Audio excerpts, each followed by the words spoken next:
મહિલા અને બાળ વિકાસ વિભાગ દ્વારા મહત્વનો એક પરિપત્ર જાહેર કરાયો છે.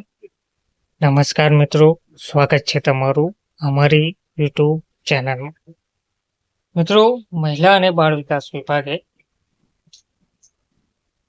ઠરાવ જાહેર કર્યો છે, જેમાં જણાવવામાં આવ્યું છે આ વિભાગ હેઠળની પ્રોગ્રામ અધિકારી મદદનીશ નિયામકની જગ્યાઓ પર સીધી પસંદગીથી જે ભરતી માટે ગુજરાત જાહેર સેવા આયોગની જાહેરાત ક્રમાંક 158 2024-25 અન્વયે ગુજરાત જાહેર સેવા આયોગના તારીખ 17/3/2026 પત્ર ક્રમાંક RTC 10-20-25-35-15-8-4 થી કુલ ઉમેદવારોની નિમણૂક માટે ભલામણ કરવામાં આવેલ છે.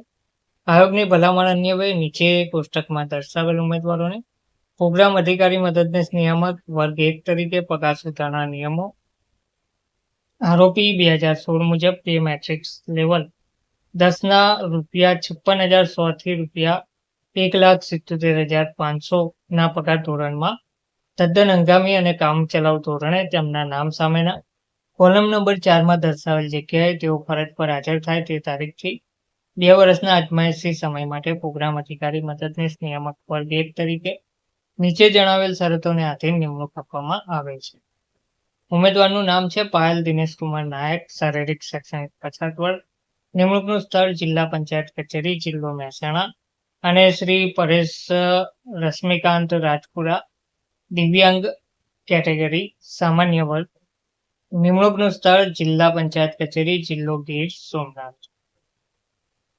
આ અધિસૂચના મળ્યાની તારીખથી 30 દિવસની અંદર નિમણૂકના સ્થળ ખાતે પોતાના સ્વખર્ચે હાજર થવાનું રહેશે.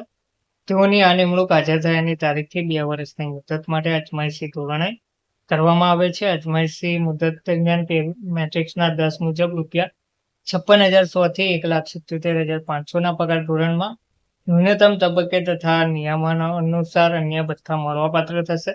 અજમાયશી તાલીમની સમગ્ર મુદત દરમિયાન કોઈ ઇજાફો મળવાપાત્ર થશે નહીં. અજમાયશી મુદત સંતોષકારક રીતે પૂરી થશે. તેમને લાંબા ગાળાના ધોરણે પ્રોગ્રામ અધિકારી મદદનીશ નિયામક વર્ગ 1 તરીકે નિયમિત નિમણૂક આપતા હુકમો કરાશે. જે હુકમો થયા બાદ જ તેમને સામાન્ય દરે ઇજાફો આપવામાં આવશે. અજમાયશી સમય દરમિયાન સેવા સંતોષકારક નહીં જણાય તો અજમાયશી સમય દરમિયાન કોઈ પણ નોટિસ આપ્યા વગર તાત્કાલિક અસરથી નોકરીનો અંત લાવવામાં આવશે.